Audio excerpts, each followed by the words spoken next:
Обед продължава, уважаеми зрители. Следващият ни гост е обиколил Земята 58 пъти. С самолет е изминал, това е по въздух, нали, 2 милиона и 300 хиляди километра. Посетил е 98 държави. Ако съберем всичките му пътешествия, излиза, че е изминал разстоянието до Луната и обратно цели 6 пъти. Дестинациите, които избира, винаги са нестандартни. Той е първият българин, посетил Бутан, бил е в Мали, Йемен, Бирма, Бруней и къде ли още не. Видял е всичките 7 чудеса на света. Сега ще види 8-то. Звучи направо като приказка. Прощавайте, така посрещаме на българска почва пътешественика Делян Манчев. Здравей, Деляне. Много ни е приятно да имаме такъв пътешественик от висока клас като тебе тук. Последно къде беше?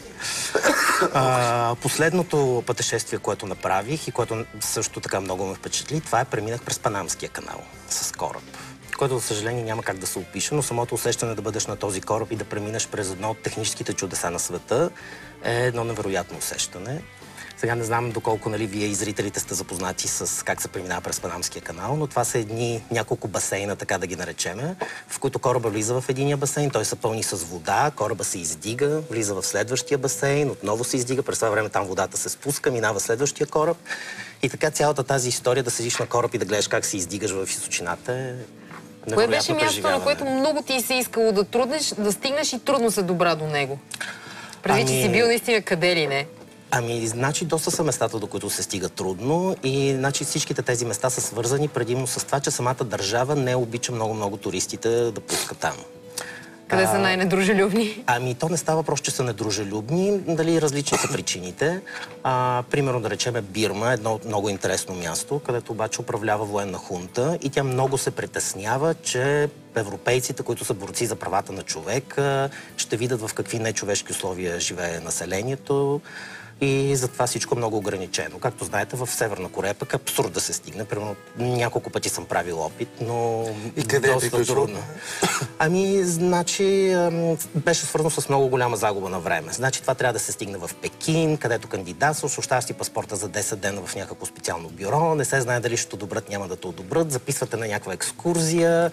Общо взето прецених, че малко е загуба на време. Ти си казваш, че си първия българин стъпил в Бутан. Точно така.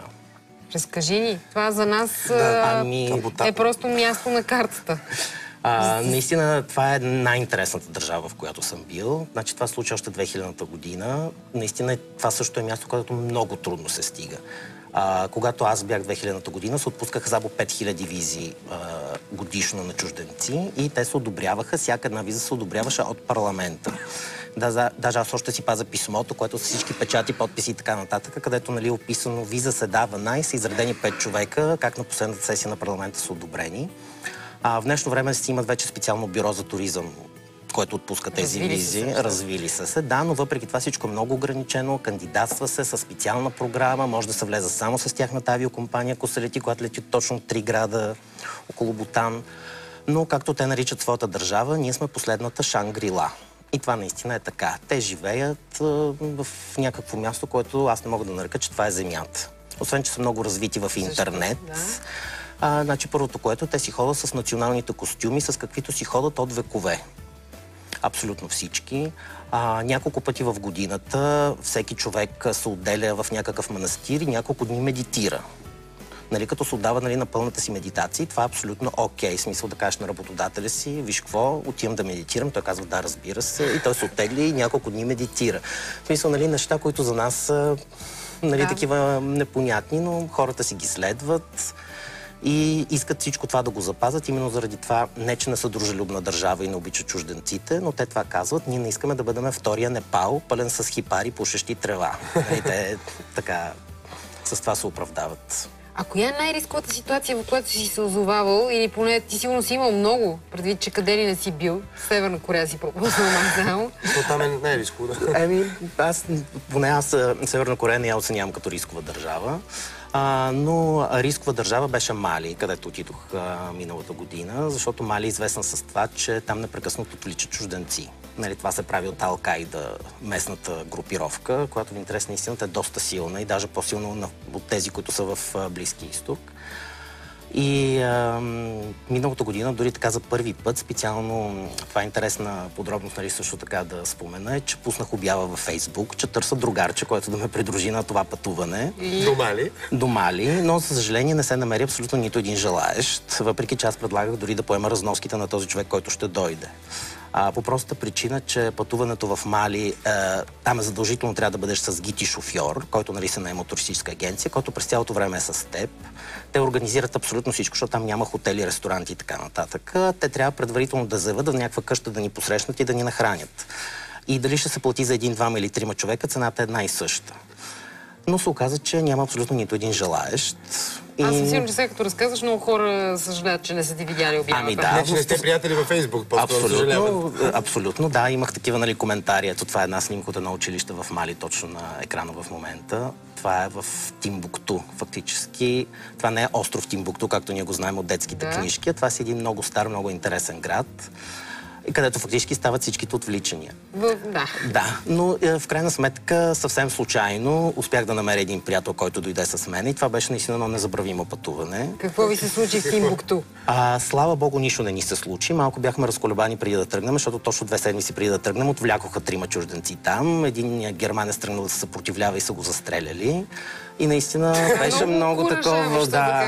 Ти спести на това приятел тази новина? Естествено, че спестих. И защо казваш незабравимо? Нещо, акцента кой беше? Ами, значи цялото пътуване на забравено, това е една невероятна държава, защото принципно в Африка има 2 държави, в които може нещо да се види. Това е Мали и Етиопия. Нали, другите държави са едни сафарита, а в повечето държави сафари няма. Това е една държава с много древна традиция, много древна култура. Ето това, примерно, в момента на снимката, това е селището на Догоните, която е една много такава странна, то не може да се нарече нация, племе и така нататък. Те са абсолютно изолирани, известни с това, че са невероятни астрономи и те са първите, които са открили 3-та звезда на Орион, която съвременните астрономи дълго време отричаха и едва преди няколко години потвърдиха. Нали, с най-мощните телескопи. Тези хора, точно така, на хълмчетата си, с просто око и така нататък. С тия пръчки в ръце. И с тия пръчки в ръце, да.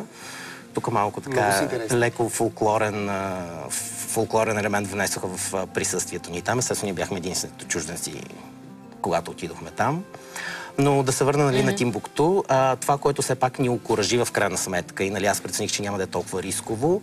По същото време там се провежда всяка година пустинен фестивал на музиката, който привлича страшно много туристи, страшно много допринася за икономиката на държавата. И държавата беше взела такава държавна политика, че те ще направят всичко възможно този фестивал да се състои. И дори борец за всякакви права Боно от Юту присъстваше, нали, в последния момент обявиха неговото присъствие, но дори и той беше там, за да подкрепи въпросния фестивал.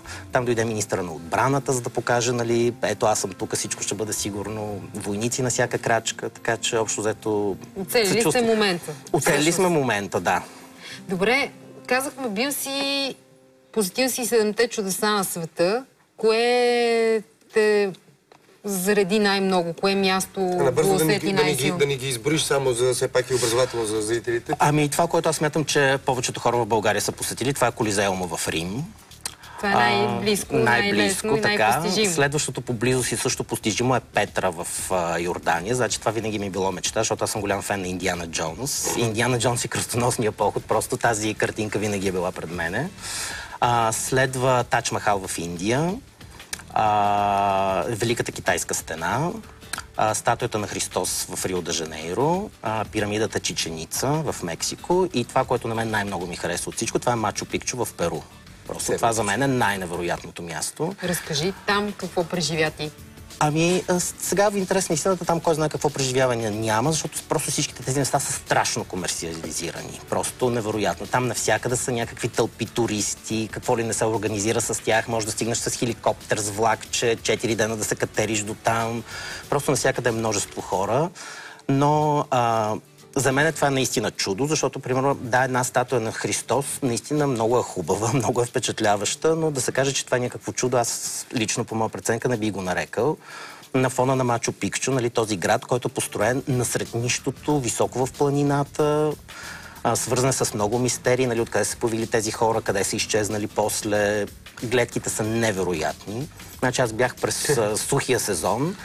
нали, когато няма облаци, но казва, че през дъждовния сезон, когато част от облаците е покрила Мачу Пикчу, гледките са още по-невероятни. За тези сенки, които стават? Ами с сенките, както и просто някои от пиковете на скалите, те част от тях е под облаците и се виждат само над облаците такива връхчета, което е страхотна гледка просто. Какво винаги носиш със себе си? Предполагам, че си се научил да пътуваш с много малко багаж предвид местата, на които ходиш. Ами да, значи пътувам изключително с много малко багаж, така съм свикнал, включително дори така си по-стари дрехи, които, нали, възнамерявам, че вече трябва да се изхвърлят или някъде да се дадат. Аз просто си ги трупам. Аз си ги пускам на пътешествие, така че просто в момента, в който сложа някаква фанелка, трябва да я сваля, аз просто вече изхвърлям и по този начин освобождавам място, за да си сложа сувенирите в раничката. А лекарства, не си ли се разболявал? Ти си ходил на какви не диви места? Ами да чука на дърво не съм се разболявал. Значи аз съм вакциниран с всички възможни ваксини, с които човек може да се вакцинира, които непрекъснато така си ги актуализирам, да. И мисля, че това наистина ме пази. Кои са трите неща, да кажем, които взимаш наистина винаги? Но задължително сред лекарствата аз имам Имодиум. Слава Богу, 2 пъти съм прибягал само до него. Но Имодиум, аз смятам, че това е без търговски марки само. Да, извинявам се. Ще ни се карат. Но, така, да го кажем, против на разположение на стомаха. Така. Така че това е лекарството, което аз взимам задължително. Иначе други такива по-необходими неща, нали, съответно нощче, фенерче, фотоапарата, разбира се. Как финансира човек такава пътешественическа кариера? Колко пари ти трябва реално, за да можеш да пътуваш до тези места? Ами, значи има един такъв израз, който аз много харесвам, нали, че при желание хиляди възможности, при нежелание хиляди причини, така че човек, когато иска да пътува, той винаги може да го направи. Сега вече тук се подреждат приоритетите и съответно, нали, реалните възможности. Сега, примерно, аз вече напомня колко давно беше, когато обикалях Индия, 2 месеца обикалях с влак. Значи, когато аз отсядах в луксозен хотел, това означаваше, че цената е $5. Нали, $5 е 7 лева, което аз предполагам, че абсолютно всеки може да си позволи. Нали, още повече решил се да пътува. Пътувах с влак, където също билетите са по 10-20 лева. Храната струва някакви абсолютни стотинки. Така че аз в крайна сметка за 2 месеца обиколка съм похарчил $2000. Мисля, че това е една такава сума, която, нали, човек, който има желание да пътува, нали, съвсем спокойно може да си я позволи. Като това говоря за 2 месеца. Как си изкарваш парите? Ами аз съм адвокат, така че не мога да се оплача от липса на добри доходи, което пък ми се помага да пътувам и до някои по-така скъпи дестинации. Но как си ходиш по делата? Извинявай, при положение. Работата, като напрекъснато си на път.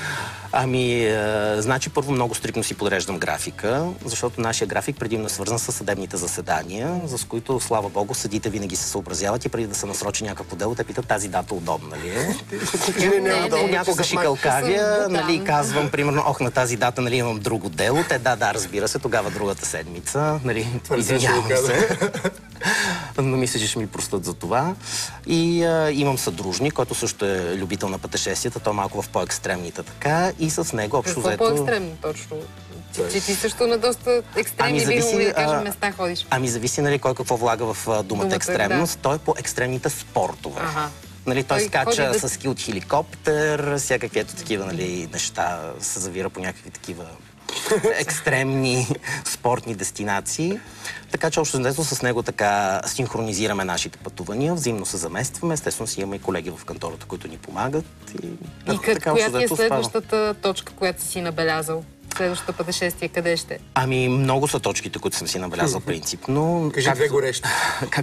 Както ви казах, нали, Етиопия е една от държавите, които много искам да посетя.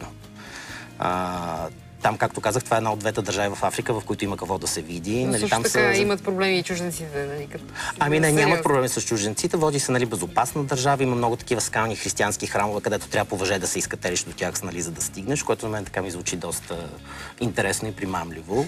И колко езика всъщност можеш да говориш ти добре? Или знаеш? Ами аз говоря перфектно английски и руски. Добре се справям с френският език и оттам вече възпроизвеждам и другите езици. Нали, все пак те са с такива латински корени. Общо заето, нали, понякога бъркам дуе с дос, но става дума, че, нали, разбират ме какво искам да ви кажа. А с храната как се оправяш?